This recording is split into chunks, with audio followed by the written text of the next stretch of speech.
Peut-on, doit-on administrer une troisième dose de vaccin dans les pays riches quand les plus pauvres n'ont même pas eu la première? La polémique n'est pas nouvelle.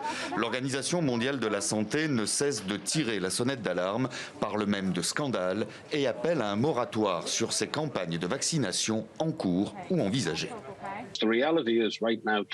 La réalité, c'est qu'aujourd'hui, nous prévoyons de distribuer des gilets de sauvetage supplémentaires à des personnes qui en ont déjà, alors que nous laissons d'autres personnes se noyer sans un seul gilet de sauvetage. C'est la réalité. D'autant plus absurde pour l'OMS que l'efficacité de la troisième dose fait encore débat au niveau scientifique et que selon elle, délaisser les plus pauvres favorise l'émergence de nouveaux variants.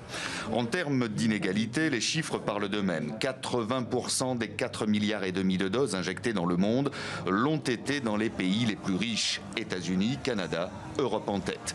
Seulement 1,3% de la population des pays les plus pauvres a été vaccinée.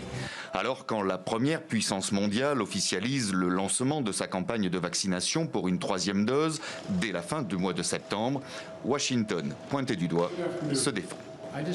Je ne suis pas d'accord. Nous pouvons prendre soin de l'Amérique et aider le monde en même temps. En juin et juillet, l'Amérique a administré 50 millions de vaccins ici, aux États-Unis. Et nous avons fait don de 100 millions de vaccins à d'autres pays. Un vaccin pour tous et vite, nouveau symbole des inégalités dans le monde qui trouve dans certains pays un écho dans la rue, comme ici en Afrique du Sud ou bien en Thaïlande.